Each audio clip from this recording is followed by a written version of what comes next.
12 del mediodía, bienvenidos a Economía al Día. 2,9 millones de pesos, eso es lo que le costaría a una empresa un trabajador que gane un salario mínimo en Colombia después del aumento de 23,7% para el 2026 que decretó el gobierno de Gustavo Petro. Les tenemos las reacciones de los diferentes gremios del país ante esta decisión. 11,3 billones de pesos es lo que buscaría recaudar la emergencia económica del gobierno nacional a través de diferentes impuestos incluidos en este proyecto. Así lo confirmó el ministro de Hacienda, Germán Ávila, en rueda de prensa. Y finalmente, 7% fue la tasa de desempleo en Colombia durante noviembre del 2025, una tendencia a la baja que no se observaba desde hace una década. Así lo dio a conocer el DANE en su más reciente informe de empleabilidad del país. Sean todos bienvenidos. Iniciamos esta jornada de Economía del Día hablando del salario mínimo, que ha sido el tema del día en esta jornada. Y es que desde la Casa de Nariño, el ministro de Trabajo, Antonio Sanguino, explicó en detalle las razones que llevaron al gobierno nacional a decretar un aumento del salario mínimo superior al 23%, configurándose así como el más alto en el primer cuarto del siglo XXI. Veamos las explicaciones del ministro de Trabajo ante este incremento del salario mínimo. Adicionalmente, va a significar, por supuesto, una medida que contribuye a reducir desigualdades en uno de los países más desiguales del mundo y en uno de los más desiguales, si no el más desigual, de América Latina. Así que estamos honrando el mandato de los colombianos y colombianas por un cambio, y el cambio en salario mínimo es salario vital. En contraste con estas declaraciones y el tono positivo que manejan frente al mandato de los colombianos, el Consejo Gremial Nacional rechazó el aumento del 23,7% de salario mínimo por considerarlo falto de sustento técnico y advirtiendo además que pone en riesgo el empleo y la estabilidad fiscal de Colombia. El gremio señaló que la medida podría generar un impacto superior a los 9 billones de pesos en costos laborales. Todo esto ocurre en medio de un déficit presupuestal de 16 billones de pesos y que no soluciona la informalidad, que ya afecta a 13,6 millones de personas en todo Colombia. Esto fue lo que nos dijo esta mañana Camilo Sánchez, presidente saliente del Consejo Gremial y cabeza de la Asociación Nacional de Empresas de Servicios Públicos y Comunicaciones, Andesco. Yo quiero decirle a todos los colombianos que aquí se tomó una decisión populista donde menos de 3 millones de colombianos van a salir beneficiados con ese incremento, pero el impacto negativo lo vamos a pagar más de 50 millones de colombianos. Le voy a dar ejemplos. Los servicios públicos. Está indexado el tema del salario mínimo a los servicios públicos. Va a haber incremento de los servicios públicos en todo el país y en todos los estratos por cuenta de esta decisión. Estamos supuestamente en una emergencia económica donde tenemos un hueco de 13,6 billones de pesos. ¿Y qué está haciendo el gobierno? Solito, un tiro en el pie, se pone 9,5 billones de pesos más de hueco, porque no estaba en el presupuesto nacional esta clase de incrementos. Una cifra evidentemente elevada, esa de los 9,5 billones que el mismo gobierno se impondría de acuerdo con lo que nos contó Camilo Sánchez, pero ahora hay que hablar también del costo que tendrían las empresas, teniendo en cuenta el costo de un trabajador con este aumento del salario mínimo. Y es que este incremento no implica solo el pago base y del auxilio de transporte, sino que hay más variables a tener en cuenta y que son obligatorias para todo empleado contratado de manera formal. Recordemos primero la cifra base del salario que percibiría un trabajador que gane el mínimo. Con ese aumento del 23%, como pueden ver en sus pantallas, quedaría en 1,75 millones de pesos aproximadamente. Eso es el salario base. Ahora hay que desglosar las variables restantes y tenemos los siguientes datos. El primero que ustedes ven ahí en pantalla es el auxilio de transporte, que sería de 246.000 pesos. Por otro lado, las cesantías y la prima de servicios, ambos factores corresponden al 8,33% del salario, darían 166.342 pesos cada una. En cuanto a los intereses de las cesantías, que equivalen al 1% anual, darían casi 20.000 pesos, 19.969 para ser más exactos. Vamos ahora por el lado de los aportes mensuales. Empecemos con el aporte a pensión, que equivale al 12% del salario mensual, que en total sería de 210.109 pesos. Los aportes a salud, que son del 8,5%, equivaldrían a 148.827 pesos. En cuanto a la ARL, los riesgos laborales, el aporte daría 121.863 pesos En cuanto a las vacaciones, que equivalen a 4,17% del salario, serían de 73.013 pesos mensuales. Y finalmente el costo de la caja de compensación daría 70.036 pesos mensuales. La suma de todos esos factores arroja que los costos totales de una empresa para pagarle a un solo trabajador que gane un salario mínimo serían de aproximadamente 2,97 millones de pesos. Según la presidenta de Aliadas, María Claudia Lacutir, este incremento de mínimo es desequilibrado para los empresarios en términos de costos, como lo pudimos ver hace un rato con las cifras que les expuse. Y esto fue lo que nos dijo esta mañana la presidenta Lacutir en entrevista con Negocios Dito. Será más el número de personas que van a asumir los costos de ese aumento. Y como bien menciona Luisa, tenemos un grupo de servicios, de productos que están indexados, o sea que se aumenta con este salario mínimo. Hoy estamos viendo que el aumento llega a un grupo limitado, mientras que muchas empresas quedan al borde y millones de trabajadores sin ajustes van a enfrentar precios más altos. Esto es una descompensación del proceso que debería detenerse, que definitivamente genera un impacto negativo difícil de manejar y donde generalmente debería de tener un equilibrio que no se está viendo. En efecto, el aumento del salario mínimo no solo hace crecer los ingresos de los empleados que devengan esta cifra. A ese aumento están sujetos temas de cotización por conceptos de primas, cesantías, pagos por salud y pensión, como lo dijimos hace un rato, por lo cual un empleador tendría que pagar por cada trabajador una cifra superior a los 2,9 millones de pesos mensuales. Y para conocer más a detalle este tema hemos invitado a la presidenta nacional de ACOPI, María Elena Ospina. Presidenta, un gusto que nos acompañe aquí en Economía al Día de Negocios Dito. Sebastián, muy buenos días para ti y para toda la audiencia. Gracias, presidenta. Desglosando todas las cifras que ya vimos hace un rato y la carga que tendrían los diferentes empresarios del país para pagar a un solo empleado que tenga o que devenga un salario mínimo, ¿qué se puede esperar para el tejido empresarial? ¿Qué retos habría y qué tan en riesgo estaría la sostenibilidad, por ejemplo, de las pequeñas, medianas y microempresas? Bueno, primero que todo es importante, Sebastián, que revisemos quién es ese tejido empresarial de la micro, pequeña y mediana empresa que genera más del 80% del empleo formal y, y representa el 99,7% del tejido empresarial del país.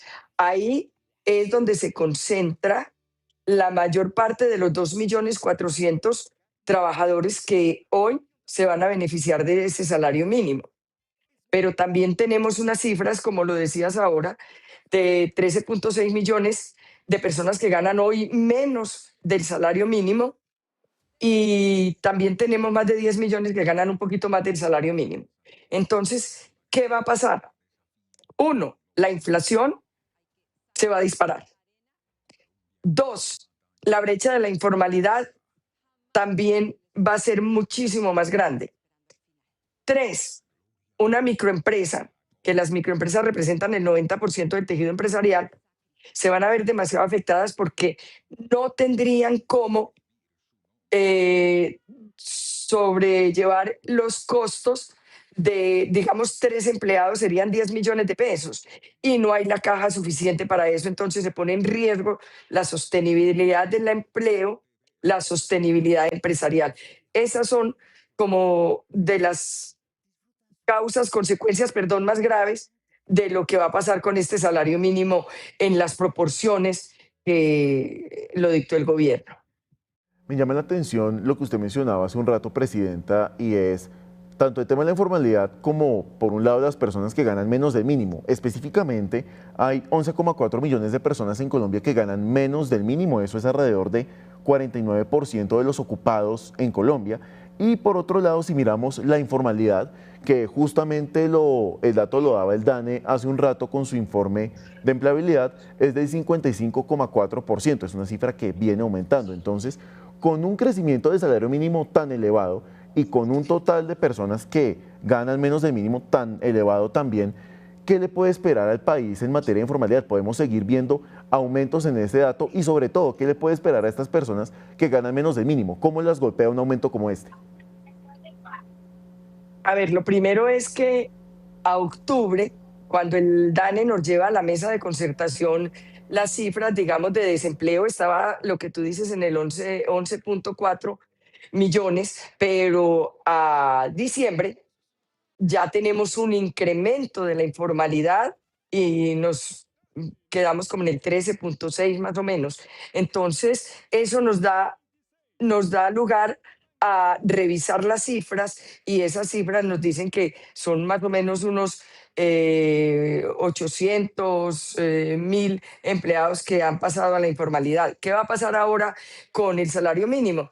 Que las empresas pues van a buscar alternativas de no cerrar y para no cerrar o van a despedir personal, se van a quedar con menos empleados, van a buscar la forma de hacer unos contratos no laborales.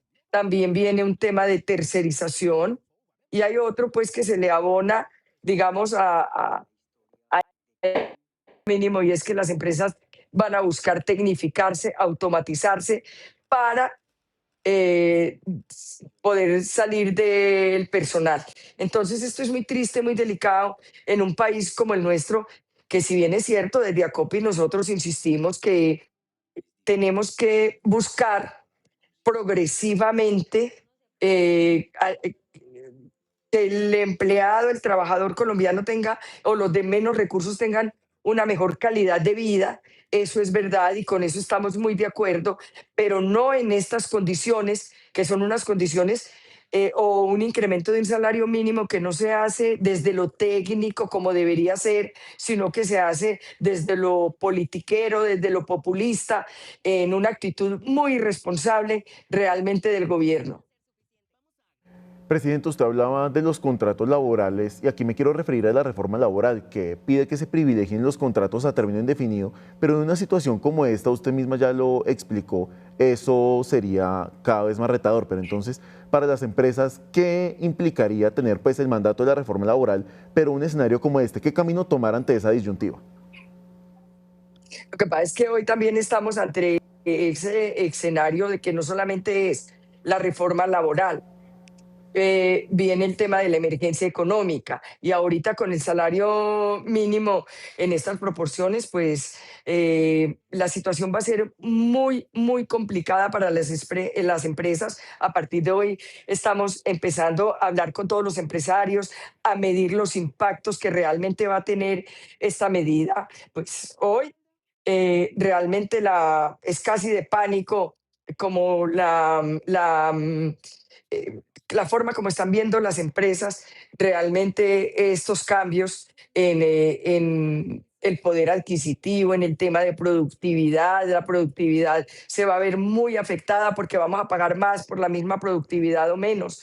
Entonces, y también esto va a ir que todo lo que sean costos al interior de la empresa se va a ver reflejado en los precios de productos y servicios. Entonces ahí es donde va a haber una disparada de la inflación en el país que también es muy complicada en un momento como este. Usted lo ha dicho, María Elena Ospina, presidenta de ACOPI, un gusto que nos haya acompañado aquí en Economía del Día de Negocios Dito. Un placer, Sebastián, una feliz tarde, un feliz año para todos. Igualmente, feliz año para usted también, presidenta. A las 12:13 del mediodía hay que seguir hablando de este tema porque sin duda este aumento del salario mínimo para el próximo año toca a todos y cada uno de los sectores de la economía nacional. Pero para tener otra mirada y analizar si este aumento beneficia de la productividad, indicador clave para precisamente hacer estos cálculos, hemos invitado a Juan Carlos Ramírez, el expresidente de la Federación Colombiana de Gestión Humana, ACRIP. Presidente, un gusto que nos acompañe aquí en Economía al Día de Negocios Dito. Hola Sebastián, muchas gracias por buscarme, muchas saludos a ti, un feliz fin de año y un próspero 2026 y obviamente un saludo para toda tu respetable audiencia. Muchísimas gracias, presidente. Entrando en materia, cuando miramos la productividad total de los factores, que para este año fue de 0,91%, cayendo de lo que venía del año pasado, ¿qué podemos esperar entonces para las diferentes cifras y este mismo indicador que puedan venir más adelante? Si vienen de franca caída y con un indicador tan elevado con el aumento del salario mínimo, ¿qué impacto puede tener para la productividad que ya venía cayendo? Es que yo creo que la medida que está tomando el gobierno y que definitivamente impacta a toda nuestra economía, no puede haber una medida más transversal que esta que está tomando el Estado, va a impactar definitivamente en forma negativa a las organizaciones. Difícilmente pueden las organizaciones absorber los costos que se le están presentando al frente. Tenemos hoy un incremento en el salario mínimo absolutamente desproporcionado, pero las empresas también a su vez están en un proceso de implementación de la reforma laboral que les está generando unos costos adicionales. La reducción de la jornada mínima de trabajo, esos son costos adicionales. Parte integrante también de la reforma laboral, la contratación de aprendices con unas características completamente diferentes desde el punto de vista de compensación a lo que veníamos teniendo. Y como bien lo mencionaba ahorita María Elena de Acopi, los costos que nos está representando para las organizaciones las medidas del gobierno relacionadas con la parte económica.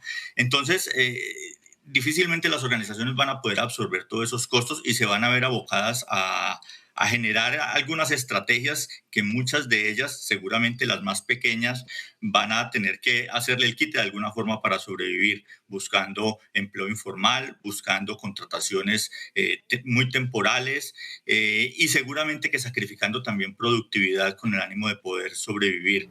Es increíble que el Estado no entienda que en la medida en que las organizaciones se fortalezcan y puedan generar un mayor empleo y tengan más competitividad, pues podremos crecer a nivel económico y poder ser competitivos en otros mercados. Aquí estamos sacrificando la gallina de los huevos de oro y como bien lo decía el presidente de FENALCO, esto es pan de hoy para hambre de mañana.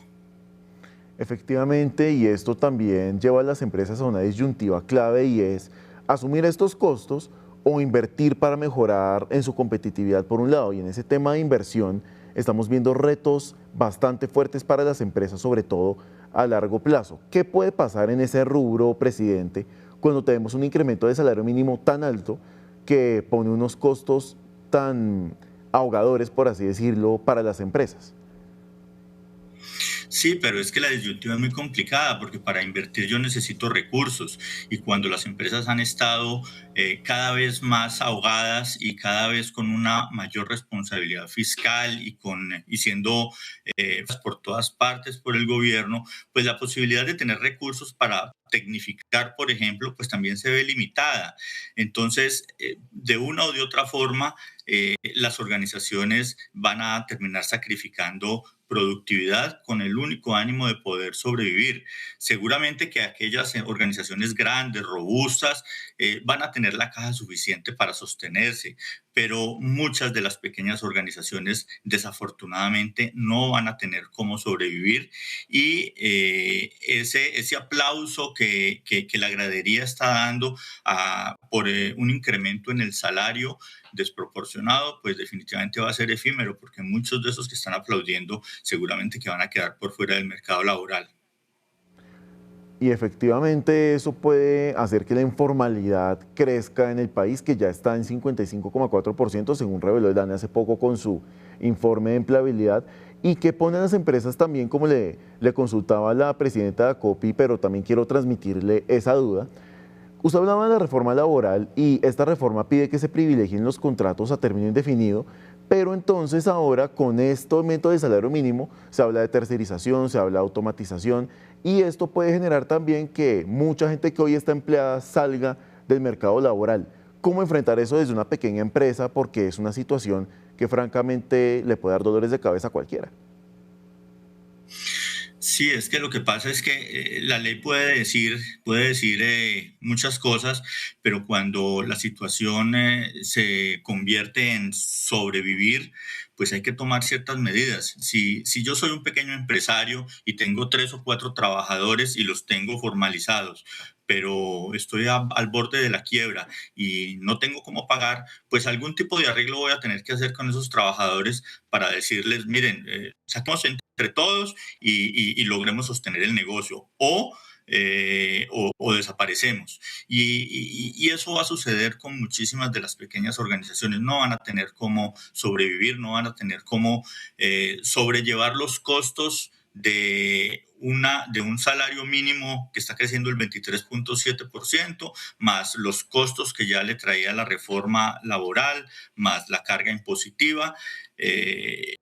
La realidad es tosuda, no va a haber una alternativa diferente para aquellas pequeñas organizaciones que viven con el día a día, que tienen que moler y sacar la producción para poder levantar la plata para vivir y para pagar sus salarios, no van a tener cómo soportarlo. Entonces van a tener que tomar medidas que van a estar definitivamente por debajo de la mesa y desafortunadamente precarizando el trabajo. Medidas claramente retadoras. Juan Carlos Ramírez, presidente de Yacrip, un gusto que nos haya acompañado en Economía al Día de Negocios, Dito. Muchas gracias, Sebastián, y de nuevo saludos para toda tu audiencia. Muchas gracias, presidente. Por otro lado, en la misma rueda de prensa en la que se habló de los aumentos de salario mínimo, el ministro de Hacienda, Germán Ávila, explicó los alcances y las medidas que estarán incluidas en el decreto de emergencia económica. El jefe de la cartera, entre otros temas, señaló que la base gravable se reducirá hasta los 2.000 millones de pesos, al tiempo que criticó el hundimiento de la reforma tributaria que presentó el Congreso con el fin de recaudar 16,3 billones de pesos para financiar el presupuesto nacional. Veamos qué dijo al respecto el jefe de la cartera económica de la Nación. Esta decisión, a manera de ver del gobierno irresponsable de parte de este grupo de senadores, coloca al gobierno ante una situación de desfinanciación que se repite por segundo año y que crea una situación de desequilibrio económico y de riesgo macroeconómico, el cual debe ser resuelto y superado, y esta es la razón fundamental por la cual acudimos a decretar la emergencia económica. Otro de los impuestos que impondrá el gobierno nacional en el marco de la emergencia económica es a los juegos de suerte y azar en línea. Al respecto, el jefe de la cartera de Hacienda lo explicó en detalle. Veamos qué fue lo que dijo. Mantener los criterios que se tuvieron con la emergencia económica en materia de impuesto del 19% para los juegos de suerte y azar. Aquí hemos tenido el cuidado de colocar esta tarifa del 19%, descontando o manejando una base gravable en la cual se tenga en cuenta el descuento de los premios que otorgan. De otro lado, los licores en Colombia también recibirán un impuesto extra. Sin embargo, el ministro dejó claro que se excluye la cerveza por el alto consumo social que representa. Hemos planteado la necesidad de incrementar el IVA para licores en un porcentaje que actualmente está en el 5% y consideramos que ese nivel de IVA debe incrementarse hasta el 19%, tanto para aguardiente, ron, whiskies, brandes y todas las bebidas que tienen alto contenido alcohólico, y hemos excluido en este campo a la cerveza por el alto consumo social que tiene este producto. Otro sector que también tendrá un impacto importante con esta emergencia económica es el financiero, decretada por el gobierno después de que fallara la tercera reforma tributaria. Veamos qué implementó el gobierno frente al sector financiero, que tiene que ver con el impuesto de renta, y esto pues se suma también a la tarifa actual que tienen los bancos, elevando la carga tributaria total de este sector de la economía nacional. Y por último, la recuperación de una medida que había sido propuesta desde una pasada propuesta de reforma tributaria, que era la no deducibilidad de las regalías para la exploración de petróleo y carbón, la no deducibilidad en el cálculo del impuesto de renta para estas compañías. En total, esto nos permite garantizar cerca de 3.2 billones adicionales y una serie de medidas en relación con la DIAN que nos darían, a través de medidas de alivios tributarios, 2.5 billones, que en total nos permiten un recaudo de 11.1 billones de pesos. Evidentemente, cargas importantes que tendrán los sectores económicos con este decreto de emergencia económica. Pasamos a hablar de otros temas, y es que la tasa de desempleo de noviembre fue de 7%, según reveló el DANE esta mañana. Esto representa una disminución frente al 8,2% del 2024 y también la cifra más baja en una década. En noviembre de 2025, la tasa de desocupación, como les dije, fue de 7%, nivel más bajo registrado para este periodo, frente al mismo periodo del año anterior con un 8,2%. Las ciudades que presentaron mayores tasas de desocupación en la población fueron Quibdó con 30,8%, Sincelejo con 25,2% y Cartagena con 23,5%. Por otra parte, las ciudades con menores tasas de desocupación son Bogotá con 11,4%, Bucaramanga con 12% y Villavicencio con 12,1%. En las ciudades y áreas metropolitanas este año fue de un 7,3%, mientras que en noviembre se tuvo un 8% exactamente. Para desarrollar estos temas nos acompaña María Alejandra Martínez, directora de Investigaciones Económicas de Acciones y Valores. María Alejandra, un gusto que nos acompañe hoy en Economía al Día de Negocios Dito. Hola Sebastián, hola a toda la audiencia. Muchas gracias por esta invitación. Gracias a usted por acompañarnos, María Alejandra. Hay una paradoja con estas cifras, y es que si bien tenemos un 7%, una cifra baja y cifra récord desde 2001, por ejemplo, tenemos una informalidad que, como lo veníamos mencionando hace instantes en Economía del Día, es de 55,4%. Entonces, ¿cómo explicarle a los usuarios que tenemos una cifra baja de desempleo, pero por otro lado un trabajo que está lejos de ser formal para el grueso poblacional de Colombia? Sí, es una cifra que en el trasfondo pues implica muchas cosas. Por encima, digamos, pareciera una buena noticia que la tasa de desempleo esté disminuyendo. Ya tú lo decías, está en el 7%, veníamos de una cifra superior al 8% hace un año. Sin embargo, hay que entender cómo se calcula, y es que de todo el grupo, digamos, disponible y que está en capacidad para trabajar y que desea trabajar, de esos cuántos desocupados están y se calcula una tasa, ¿sí?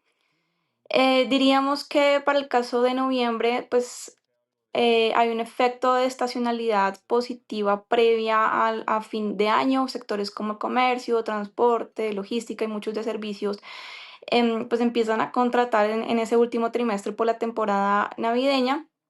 Incluso desde noviembre, y es un mes que digamos se ha visto también estacionalmente favorecido por unas tasas de desempleo menores frente a otros meses durante el año. Sin embargo, el mayor efecto en realidad o el mayor ajuste se ha dado vía informalidad, especialmente en varios sectores de servicios, comercios, por ejemplo. ¿Qué implica esto? Pues que esa reducción de la tasa de desempleo no se traduce necesariamente en un empleo de mayor calidad ni aumento de productividad, sino en una mayor informalidad. Tenemos la tasa de desempleo más baja desde el 2015, pero una informalidad que viene aumentando de forma rápida. Hace un año tenemos 600.000 personas adicionales que ingresan a la informalidad. Ya son casi 14 millones de personas, tú le decías, casi un 55% de esta población em, que no tiene pues una contratación formal.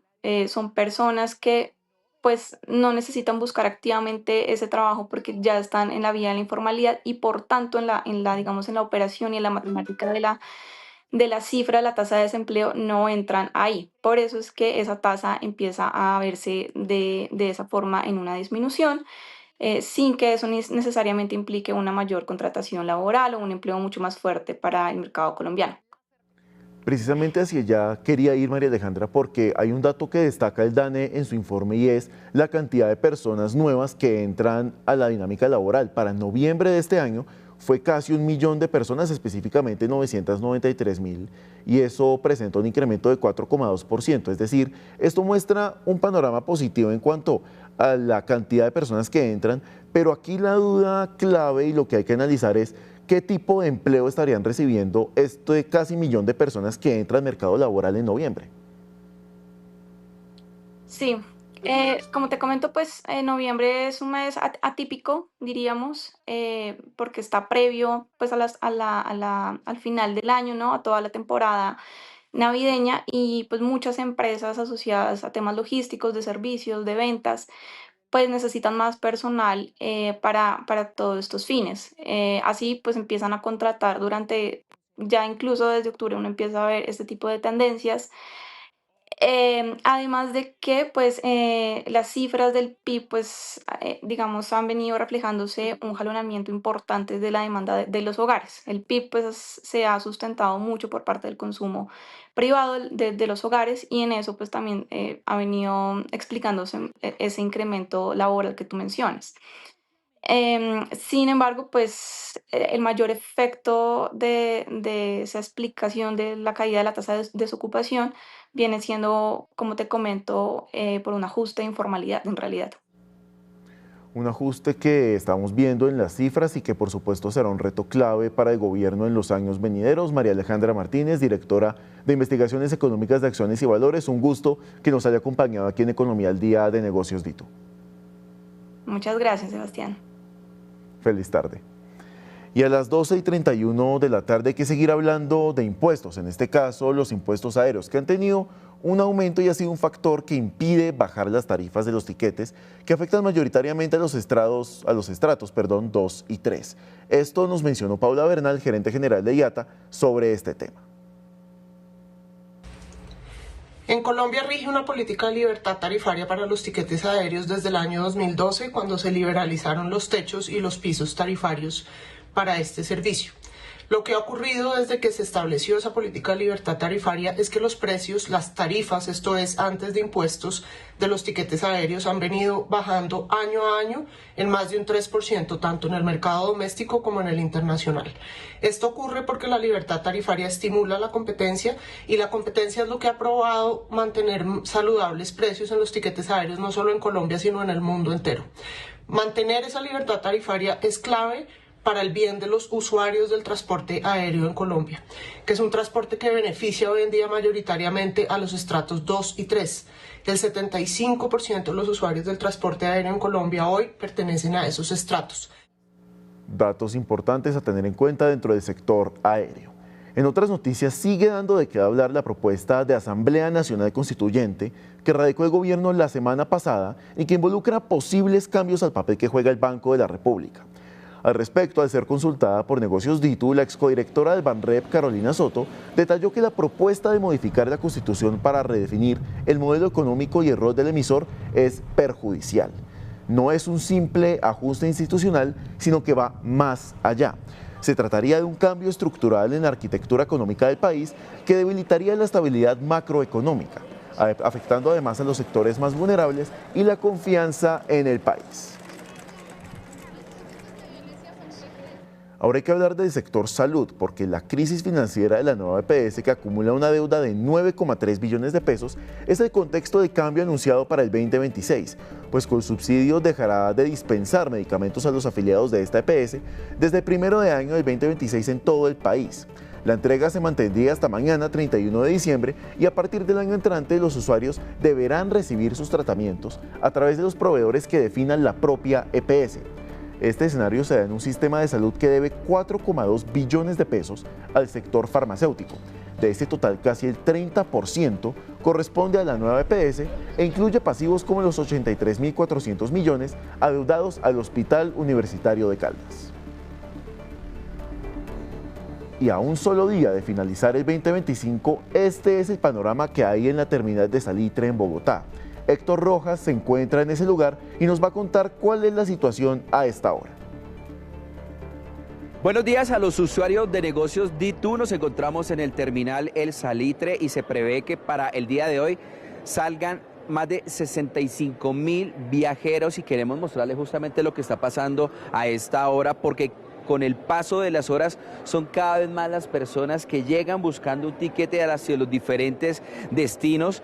Por ejemplo, donde estamos, que es el módulo azul, acá están buscando personas tiquetes para, por ejemplo, para Medellín, para también Caquetá, también para Mosquera, Antioquia, la costa atlántica, Cundinamarca, Tolima, Caldas, Chocó.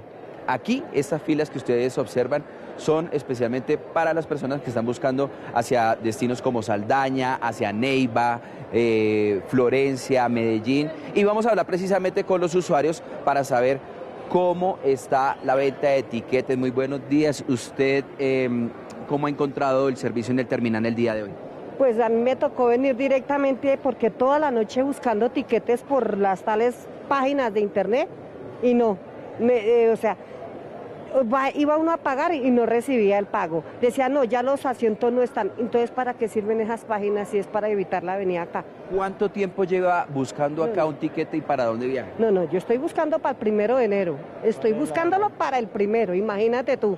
O sea, anticipadamente llegó tratando de buscar, pero no para el 1 de enero. Y no está, mire cómo está esto. Entonces digo yo, ¿para qué las páginas si no los están viendo? No le da la opción a uno de comprarlos por ahí. Eso es todo, gracias. Perfecto, muchísimas gracias. Pues mire, esa es una de las quejas que encontramos acá en el terminal del Salitre, donde algunas personas vienen anticipadamente para buscar un tiquete, comprar ese destino, pero pues dicen que no encuentran. Vamos a seguir conversando con más personas para ver hacia dónde viaja. Caballero, ¿para dónde se dirige usted? Buenos días, para Guayabal. ¿Ya encontró el tiquete? No, señor, apenas acabé de llegar. ¿Y cómo ha visto el movimiento en el terminal? Pues suave por el momento. ¿Suave comparado a otras fechas? Sí, señor. Bueno, perfecto, muchísimas gracias. Vamos a seguir conversando con algunas personas. Caballero, ¿para dónde se dirige? Para Medellín. ¿Ya supo en cuánto está el tiquete? En 140.000, creo, me dijeron. ¿Y el precio, qué le parece? Pues eso de las conversiones como que aún nos está costando, pero creo que es bastante accesible, supongo. ¿Cómo ha visto el movimiento acá hoy en el terminal? Un poquito ajetreado, llevamos como unos 15 minutos aquí atorados, pero pues de ahí en fuera todo bien. Gracias, muy amable. Buenos días. ¿Usted para dónde se dirige? Para Venadillo, Tolima. ¿Cómo ha visto el movimiento hoy en el terminal? Sí, ha estado bastante fluente. ¿A qué hora llegó usted a buscar tiquete? Hace 1 hora. ¿Y ya preguntó los precios? No, todavía no lo he preguntado. Esperando que estén cómodos. Sí, señor, claro. Bueno, gracias, muy gentil. Pues mire, esto es lo que está pasando acá justamente en el terminal El Salitre, donde se prevé que salgan más de 65.000 personas. En el fin de semana salieron más de 155.000. Esos 65.000 saldrán hoy en 3.900 buses. Bastante movimiento comparado a la fecha anterior, que fue previo al 24 de diciembre. En ese fin de semana, en esa semana anterior, pues sí hubo movimiento, pero no como el que está ocurriendo en el día de hoy. Y me despido con un dato final también para que lo tengan presente las personas que van a viajar, porque en estos momentos todas las salidas de Bogotá presentan alto flujo vehicular, especialmente la avenida Villavicencio, la calle 13, la calle 80 y el corredor de la autopista sur, que según nos informa Movilidad, el trancón comienza a la altura de la Sevillana y va hasta el municipio de Cibaté, para que se armen de mucha paciencia en esta última fecha, donde muchos viajeros van a salir de la ciudad para encontrarse con sus seres queridos y disfrutar así de las fiestas de fin de año. Gracias, Héctor. Información clave para todos aquellos que estén pensando viajar en el transcurso del día. A las 12:38 de mediodía vamos a una primera pausa comerciales y en instante regresamos con más noticias económicas de Colombia y el mundo. Ya nos vemos.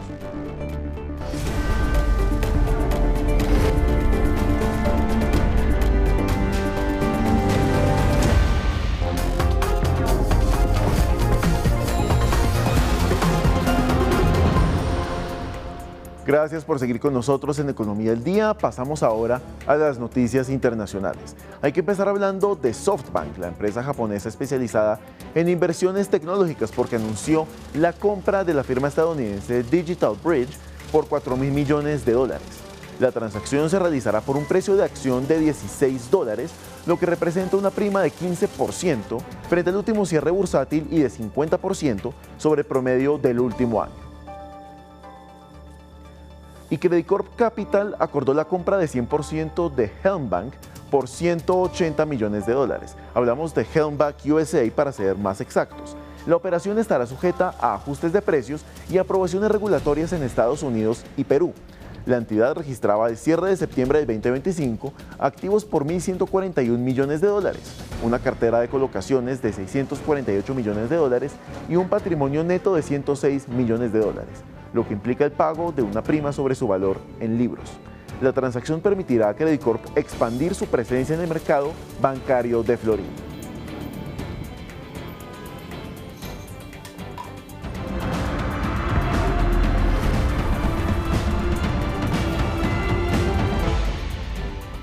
Y en la movida empresarial tenemos de protagonista a Nequi, que está fortaleciendo su oferta de crédito digital como parte de su apuesta por la inclusión financiera. Entre enero y septiembre de este año desembolsó más de 590.000 créditos por 1,3 billones de pesos, con un monto promedio por usuario de 2,4 millones de pesos. En diciembre, la plataforma habilitó créditos aprobados por más de 8,2 billones de pesos para más de 2 millones de clientes.